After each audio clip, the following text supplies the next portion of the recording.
Okay, so this is the question. Why did Rupert not act on his feelings when he had them all those years ago?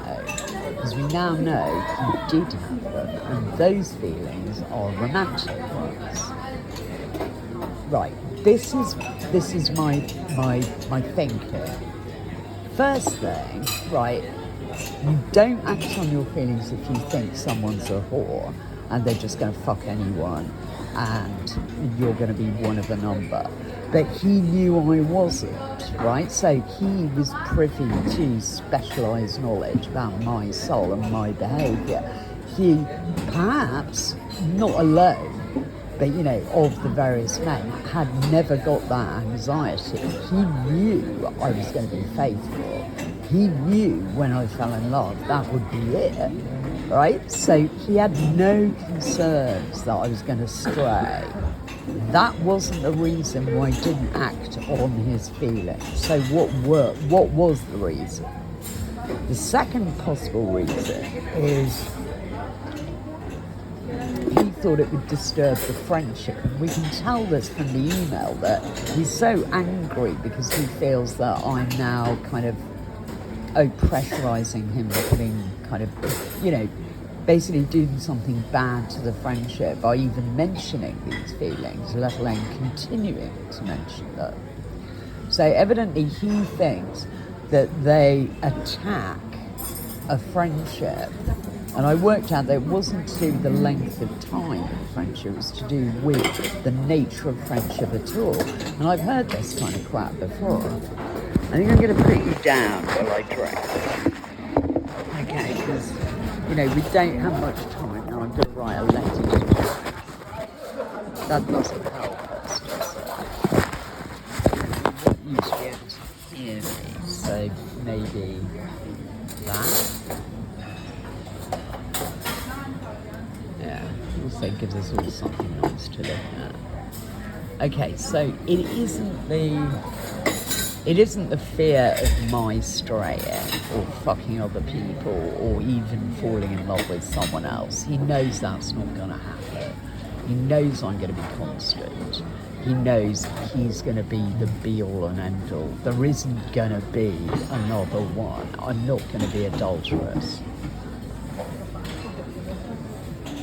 He can't be eclipsed. Right, so that's not the reason.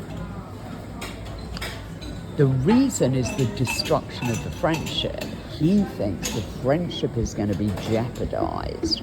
This is something I heard once from Simon Worley.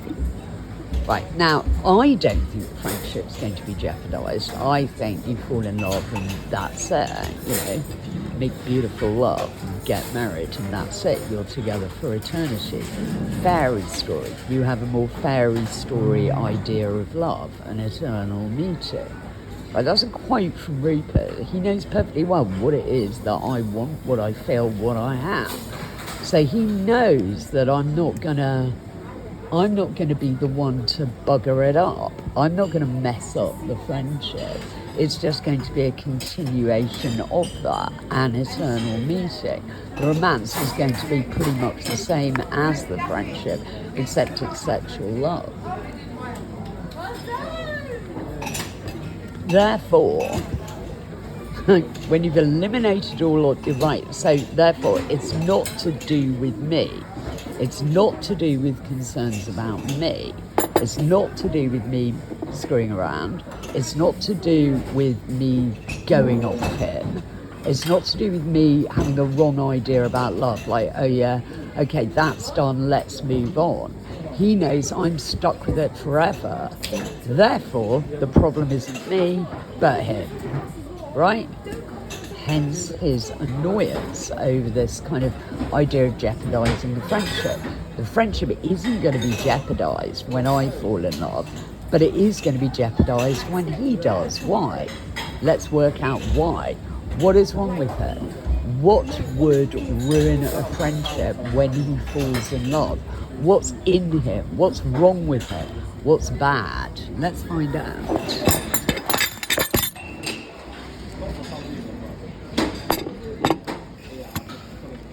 Because Of course, for so long I just thought, well, I simply didn't know he fancied me. Now I find out. Now I fucking find out. Now I get told. I mean, now this is like the critical hour. Like, why tell me now? And I think he told me accidentally. This is the thing. Butcher, I'm fine. How did the party go with your daughter? I'm so glad. I'm so glad to see you again. My last day. Again. If it's not me, it has to be him. Yeah? Because he didn't have any problem going out with all those other girls. And he knew much less about them than he knew about me. Right? So he got this weird word, reserved. He got this,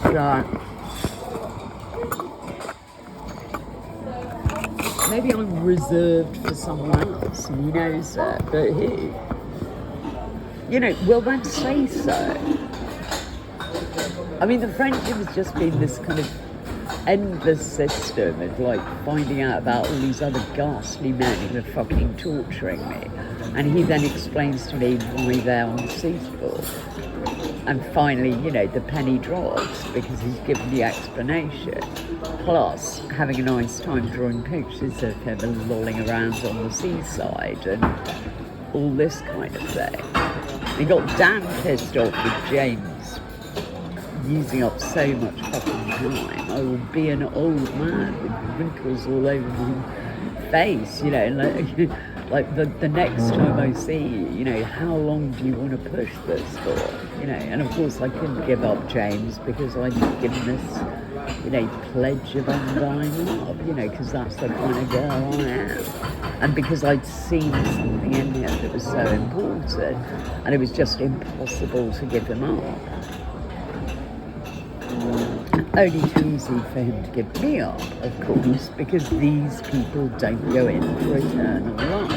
And the only time you can actually give up on love is when somebody has gone off, got themselves with child, like completely dismissed you, turned you down without any ambiguity, and has also behaved badly to you for a certain length of time.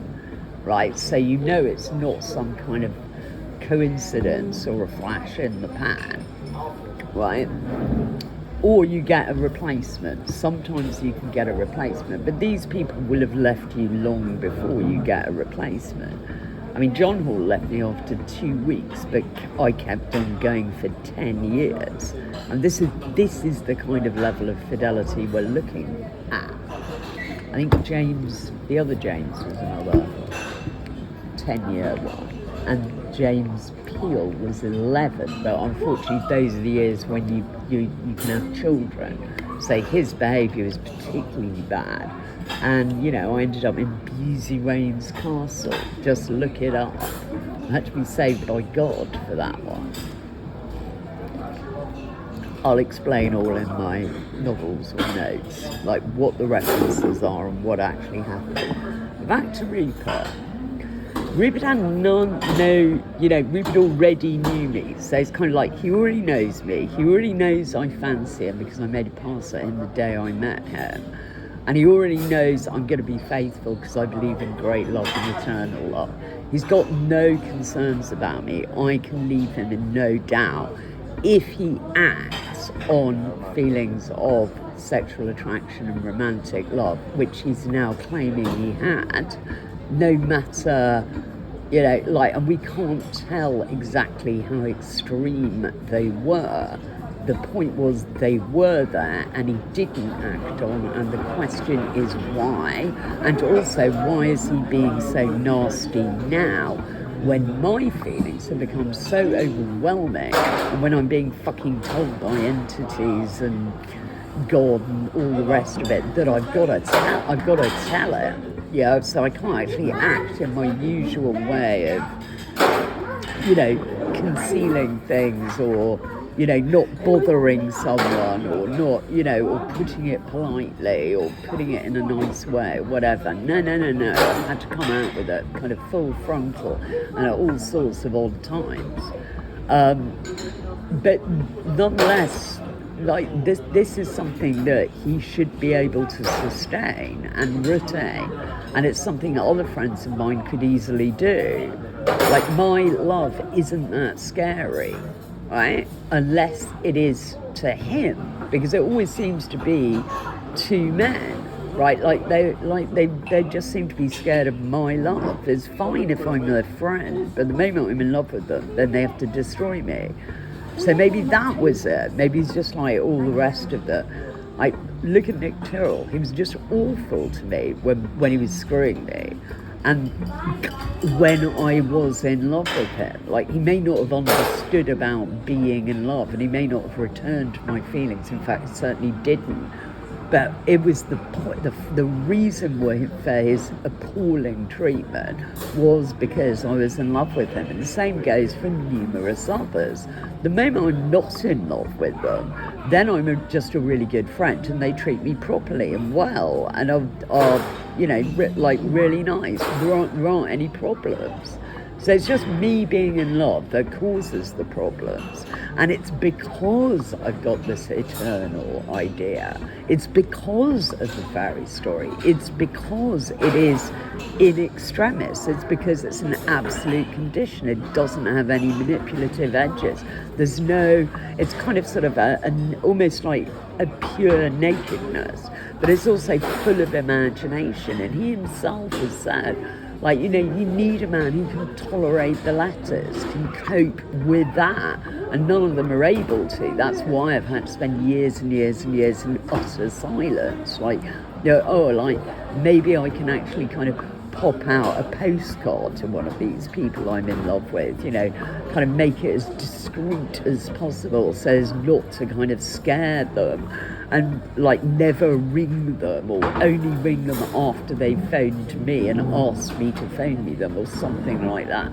I mean, some of these people, like, it's been years before I actually say anything. The level of my sort of self-oppression is consummate, and of course it's all in the novels and it's all in the notebooks. It's all there because there I don't have to hold back. I don't have to worry about some flimsy fucking idiot of a man who's so fucking terrified of being loved that knows they can't match up to it, knows they can't write a word, knows he's incapable of writing poetry, can't paint, can't express anything. So when he gets hold of a woman who can, he's got to shut her the fuck up and make sure she's too terrified to utter a peep. How I despise all of you. I mean, you're all wrong. Every single one of you who's done that to me deserves to go to hell, or at least to suffer really extreme public humiliation. Now, is this what Rupert was scared of?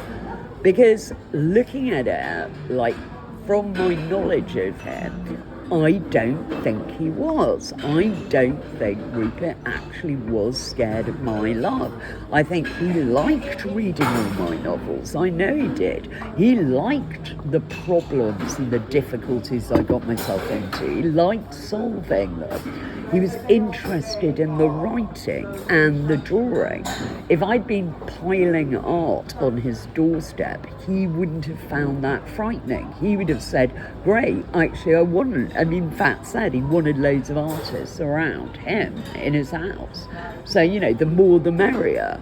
He could just sit there going, oh, well, I don't think that one's, quite good enough to be framed, but we'll certainly have that one up. So he wasn't scared of the art that was going to proceed from this love. He wasn't scared of any kind of possibility of adultery.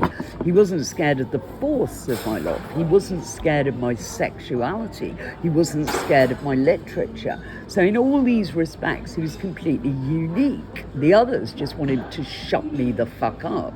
He didn't. He didn't mind me talking away for hours. He didn't mind me writing novels. He didn't mind reading them. What, therefore, is the problem? What is the thing that stopped him? He'd have got what he always wanted. Yeah, he'd have got his live-in artist. He'd have got the the sex and love with somebody he didn't have to, and he's a bit of a control freak, but I'm absolutely fine with that. I wouldn't have minded being organised by him. It would have been brilliant. It would have been delicious. It looks like the perfect pair. Therefore, why? Right? What was it that was so cataclysmic, right, given that this person is unique in the sense that I don't think the waterfall of my passion would have, made him feel less of a man. I don't think that would have happened with him. I mean, of course, I could be wrong. Of course, he could have found me absolutely terrifying and like all the novels that he'd read and the passion and the power of my love, he could have been reading them going, thank fucking God it's not happening to me. Thank God I've managed to murder every kind of feeling of desire that I've got for this girl. Otherwise it would, she'd love me the way she loves these people. I wouldn't be able to cope. I'd have to run away and off into a crumpet tea. Really?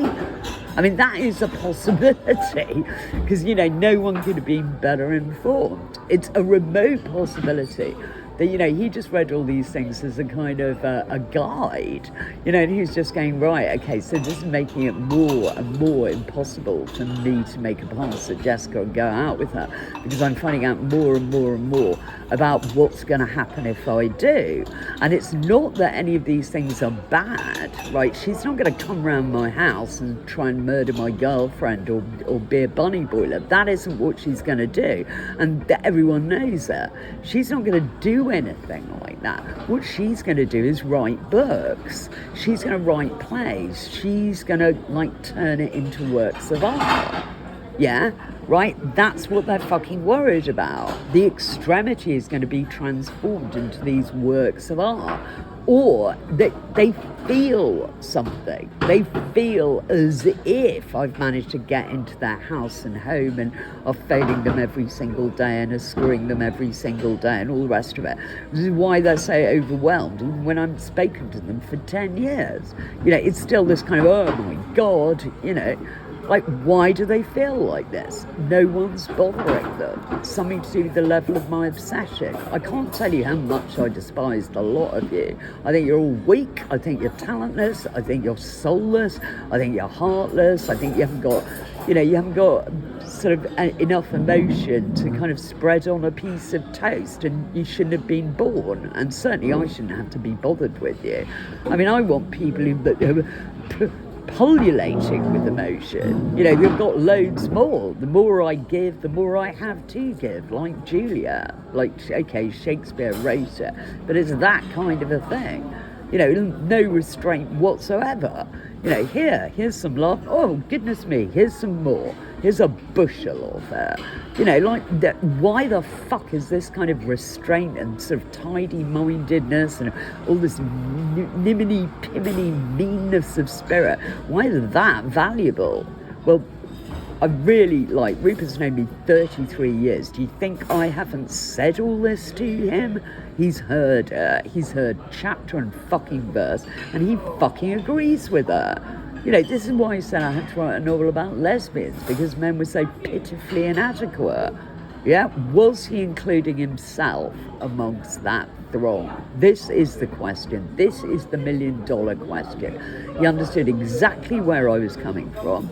He didn't despise me in the least. He wasn't scared of me. He approved of my tactics. He thought, the greatness of my love and the fairy story quality and these weren't minuscule or ridiculous or fantastical or delusional. He thought they were all right. He thought I think he felt the same way. He's told me, if you're really in love with someone, what do? You just slice open your wrists in front of them, and let the blood pour out.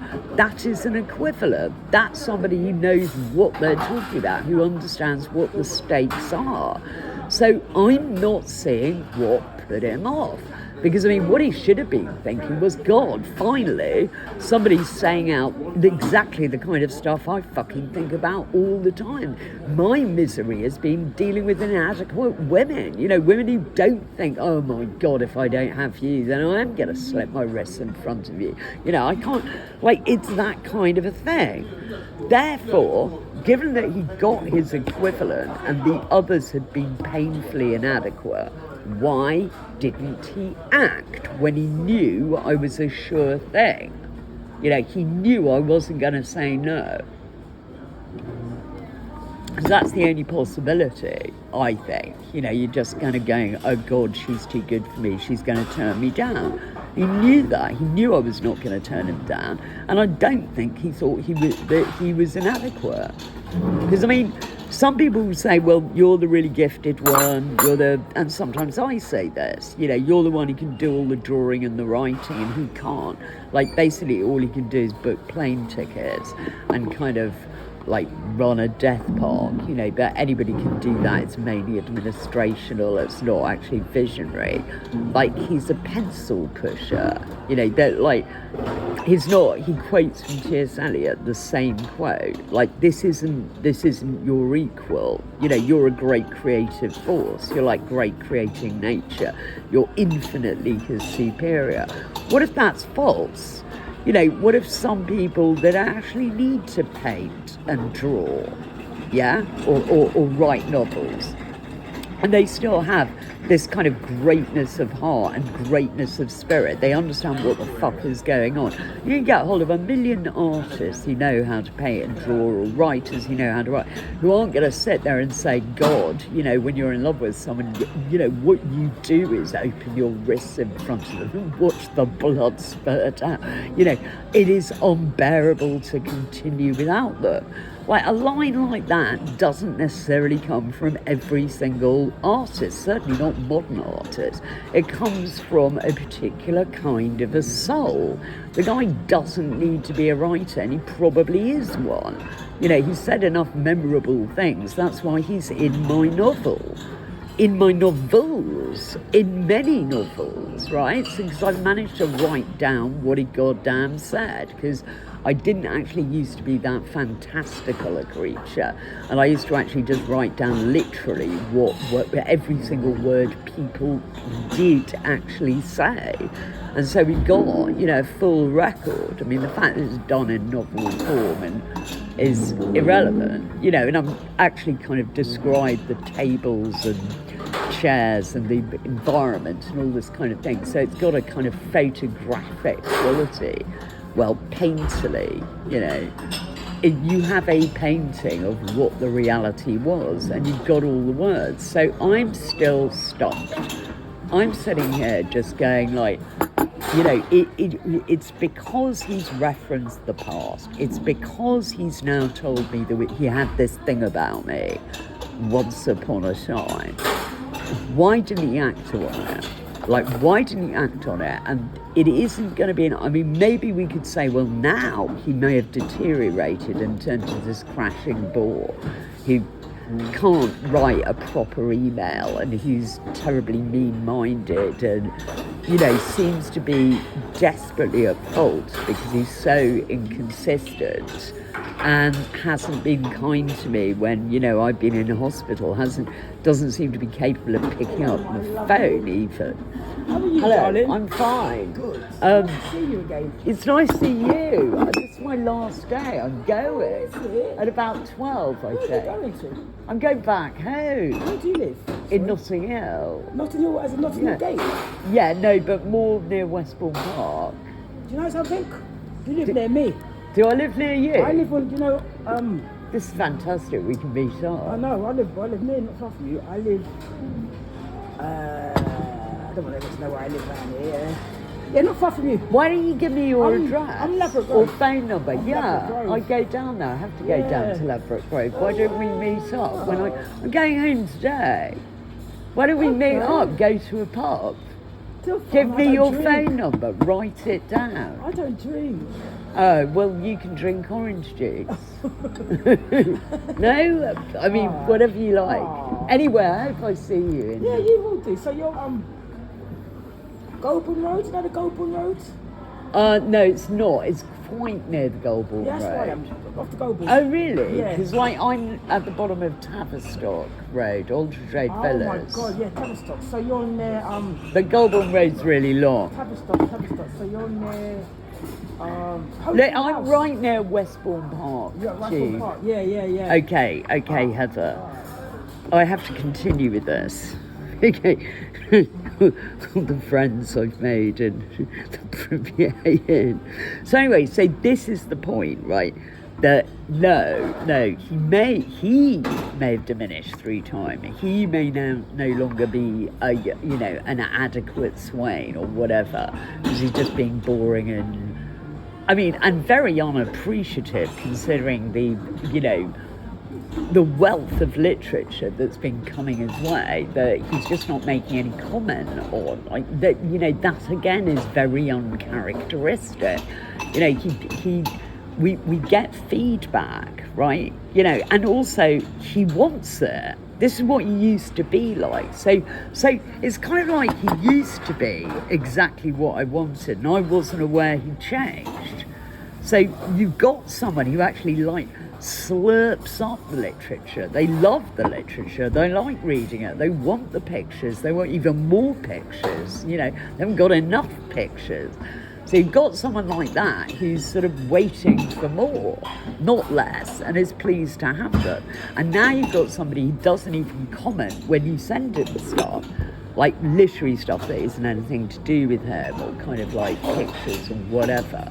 I mean, it's just he's changed. He's just become somebody who's no longer interested in those kinds of things. And you could say, yes, well, that's not the right kind of partner for you. Like, not only does he not love you, he's also not interested in art and literature any longer, or your art and literature any longer. These kind of things are just kind of minor.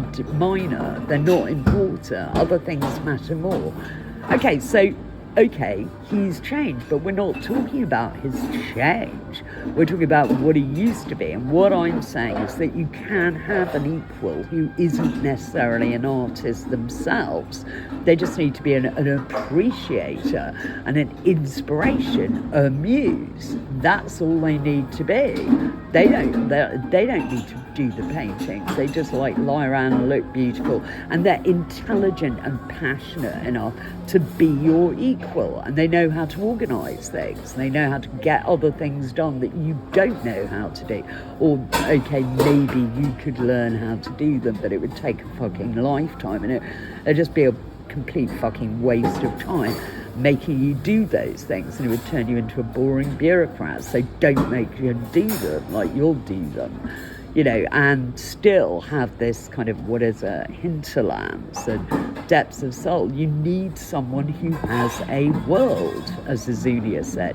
She said, you've got a world, right? You cannot have a boyfriend or, life partner who doesn't have a world. They've got to match you. And my point about Rupert was that he had a world. I'm not altogether sure what world it was, and this is quite distinct from the world, right? And all his kind of New York contacts and the people he could have introduced me, and the various kind of other mean-minded thoughts I've had, like, why the fuck didn't you introduce me to these people? Because then I would have managed to get a boyfriend of some kind of standing. He wasn't like the cripples I actually did go out with. I could have got at least something verging on an equivalent, but you managed to keep all that from me. But that's still not it. That may be important, and it does have a kind of collector component which needs to be examined. But my real issue is, why is it when he was, I think, my equivalent, never mind about what this kind of stingy old man he seems to have turned into, but when he was my equivalent, and when he did fancy me, why didn't he act then? Right, that is why. He had nothing to worry about. He had only glory to gain. He wasn't scared of me the way other men were scared of me. And he had equivalent ballast. He'd got hinterlands. He'd got enough to him to be able to cope with her. And I respect him. He had a certain amount of kind of control over me, but it wasn't a kind of like cold control that can be like locked in an icebox and stop me from writing. It was just kind of right, he seemed to understand everything about art and artistic creation. He'd turn up and I'd be wearing broken glasses, stuck on with sellotape, like writing away in a torn dressing gown, and kind of like walk in quite comfortably as if this was perfectly normal. He wouldn't say, "What the fuck do you think you're doing?" He sort of seemed to be able to cope with me at any particular stage of any kind of level of creation and know what it meant, as if he himself was a creator or knew enough about them to kind of be aware of that this is the sort of thing that goes on. And he was going, yeah, well, you won't be writing like this forever, because I was kind of thinking, well, I'm like knocking out however 2,000 words, well, a lot more than 2,000 words. I mean, I was up to like 30 pages, God knows how long I was just writing away day in, day out. This won't go on forever. Well, he was right, it didn't. But, it's just things like that. There are these little vignettes of somebody who found it very easy to move around me, to kind of, like, he didn't kind of go, oh, what a weirdo. What is she doing in a torn dressing gown? Why doesn't she get her glasses fixed? What's she doing writing a novel? He never thought any of that. He didn't say, what are you doing writing in your notebooks? Why? It was completely normal for me to do these things. He never had any difficulty with me. In fact, he almost knew better than me what was going on sort of in my mind and in the artistic process, because obviously I didn't know what it was because I was inside it. I was in the thick set of it or whatever. Where the eye of the storm. But so this is so to try and say to me, well, he was never your equal and is never going to be good enough, I think is unfair, because you need a partner like that. You don't necessarily want another artist, because they're all sort of sitting in another flat just like yours, going completely crazy, writing out all this nonsense. So it's like Shakespeare didn't fall in love with Shakespeare. He fell in love with Anne Hathaway. She just went off and sat in this beautiful cottage with all these beautiful plants, kind of cooking and watering the flowers and being this kind of creature of nature and polishing the furniture and being this beautiful lady. That's like she was the inspiration behind his plays, when he starts talking about what womanhood really means. He didn't kind of get hold of a female writer. And Rupert said, well, there's a problem with female genius, that a female genius needs another genius, a male genius doesn't. So he can just marry a drudge and he just cooks and cleans for him, and he doesn't have a problem with that. It doesn't kill him to do that, whereas a female needs another genius. So is that some kind of confession that he's not that? To me, often his comments have had this sort of flash of genius attached, being inside them, even though he's not a writer. But not any longer. Now, this I am perfectly prepared to admit. I found these emails and messages from him more and more disappointing. Why does he write in this kind of sort of turgid kind of way? Why the same quote? Why is there... it sounds like a really good imitation of him. And he doesn't seem to want to see me, even though he keeps kind of making arrangements to see me and making promises to see me. It's been 5 months. This is completely unlike him. And it's just it's like somebody else has taken over and is writing like a fake imitation of him, a him without the flash of genius, without the reality, without the blood and guts, a bloodless version. So, don't worry. I mean, I'm not interested in this one, this incarnation. What I'm talking about is, why didn't he act before, when he had the blood to do it? And when, maybe the world and his wife will say he was never a sufficient genius to be your partner, and that is why he didn't act on it. He knew you'd find out. He knew you would eventually find out, just like, what's her name, found out about Kosoba. She's kind of going, oh my God, he's such a genius, he's so wonderful, Dorothea. And then she's kind of reading through his notes and going, but this is wrong, isn't it? And this is wrong. And then asking him about it, saying, oh, I'm so sorry, I'm really stupid, I just don't understand this. And Casaubon just knows she's just got to the point, she's found him out, she's found out his kind of hideous flaw, the flaw in his thinking, the idiocy within, and he isn't able to continue carrying off this pretension of being an intellectual, because she's found him out in her innocence. And so he ruins her life by not letting her marry Will Ladisor, who she was meant to marry all along. Because, beautiful young girls shouldn't go off with horrible old men. Unless, those horrible old men are absolutely fantastic geniuses, and the beautiful young girls are bimbos who don't actually deserve them. And so on and so forth, which unfortunately is what Dorothea thought Casaubon was, and wrong she was. But anyway, never mind about that. I've written about Will Ladisor and Dorothea elsewhere. The point here, and you're gonna have to just believe me, is that I don't think he was an unfit consort. And I also don't think he was insecure enough to kind of look at it and kind of go, oh no, I'm not up to it. I can't bear the force of her love. She's too great a character for me. I'm gonna have to go for second best.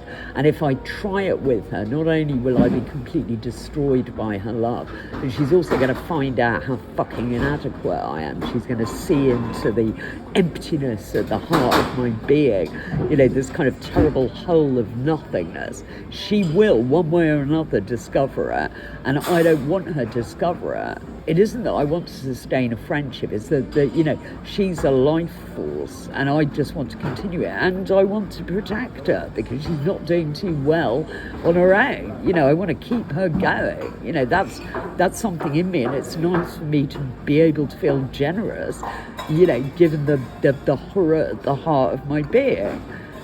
Which she will discover if she becomes my lover or my wife. I can't let that happen. I can't let it be found out. I can't lose her. Right? Is that even possible? Is that fucking possible? Is there something in Rupert that is just this big empty hole of blackness that he was just terrified I'd discover? I just feel he had greater substance than that. I'm just not seeing it. And if it's some towering kind of pit of desperation, well, bring it on. I love desperation. And also, I had this relationship with the wine bottle for the summer, and I had all these kind of the sort of, I'll have to lay out to you how it all came about, but this did seem to be Rupert in some form or another, and I was made privy to these kind of awful feelings of loneliness and need, and this holds no terror for me. I mean, I want people who've got loneliness and need. I want people who've got neurosis and desperation, and this is never going to be an answer, and I'm, devoured by this alienation. I'm suicidal with misery. Right? Those are the people I want. I mean, how on earth could this possibly be some kind of failing or lack or drawback? It's precisely people who don't have suicidal tendencies that I can't fucking bear. Why would angst and misery and loneliness and and you know, that kind of like feeling that, you know, you've got to just kind of wipe yourself out to make the world a better place because you're the meaning of all evil. Why would feelings like that be repulsive to me of all people? Of course they're not. They're the strongest draw. So I mean, if that's what was putting him off, because he did say once, so you know, like, you haven't actually sat the guy down and said, well, I've seen into the pit of your desperation, I know, you know, that with the harrowing of your soul, and you know, like, whatever. That's surely him talking about himself, because like the pit of your desperation. I wouldn't have you any other way. You would be the lesser man without it. I mean, what the hell do you think Shakespeare is all about? Is he actually interested in people who are just kind of running around being fluffy and warm and cuddly and optimistic, and like they never have this sense that, oh my God, you know, if it weren't for me, maybe the world would be a happier place. You know, I've got to wipe myself out because I'm evil incarnate. Like, that's the guy I want. You know, it just... I cannot understand this. I cannot understand why, if that's it, if that is what was putting him off, this feeling that I would spurn him once I knew, you know, this kind of like about some kind of emptiness at the heart of his being, instead of just longing for it and being desperate to kind of fill it up, that this would actually put me off and make me kind of think, oh, you're pathetic. I mean, the very idea is ridiculous to me. You know, desperation is of an urgent necessity. It's kind of like these people who aren't obsessives, people who can move on. I'm not interested in that. The desperate, the suicidal, those are the kinds of people I care about. So I don't get it. I'm faced with a conundrum, and you can say, well, yes, it's a conundrum, but it's a conundrum of the past. You know, as Rupert said, you're a mortician of relationships. You know, you just go back and start delving into exactly what happened. You know, the years have passed, but you're still there, picking it over, trying to work out what it fucking is. You know, the corpse has long rotted. That corpse you planted last year in your garden, has it begun to bloom? Has it begun to bloom? Will it shoot this year? Something like that. Or has the sudden frost disturbed its bed? You know, that's what he thinks I'm like with relationships, and now he's one of them. You know, he's that corpse I planted last year in my garden. Except I planted it 33 years ago. Well, now let there be a great abundance. Let's see the fruits of that. Because he's left me with a problem. This is not a guy I can really kick out. I've known him too long. I've liked him too much, yes. I've loved him too well. And he's loved me.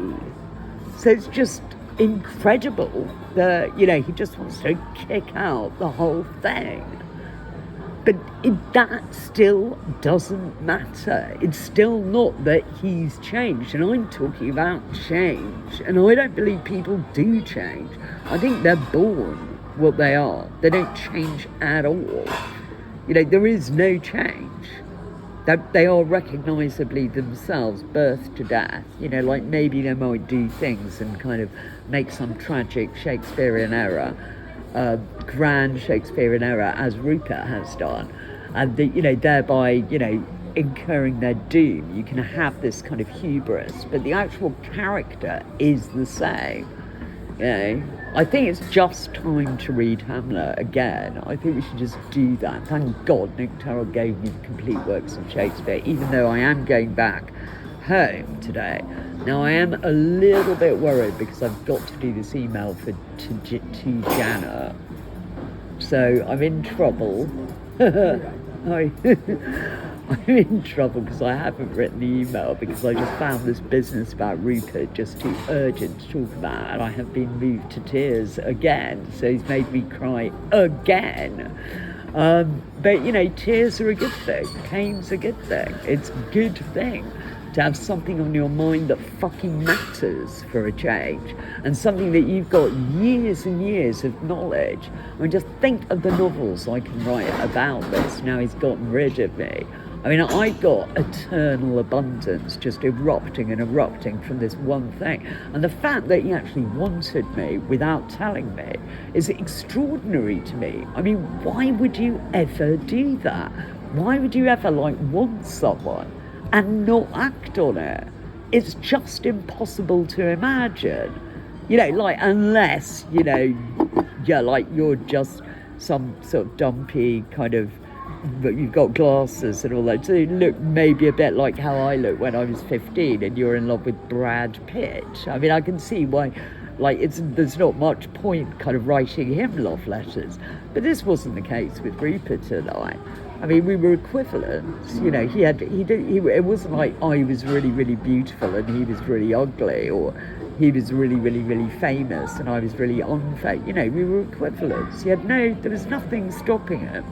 Nothing stopping him at all. And I'm still not seeing this pit of desperation thing as being a drawback. So even now, there's some other fucking reason why he didn't act on it. And there's some weird reason why he's being so nasty now, which isn't explainable in the usual way, which is, oh yeah, I don't know, you're bothering me because you keep proposing marriage and, you know, whatever, or, you know, or I've got a girlfriend. He's never even mentioned his girlfriend. It's as if he doesn't actually have one. So he's not doing that to me.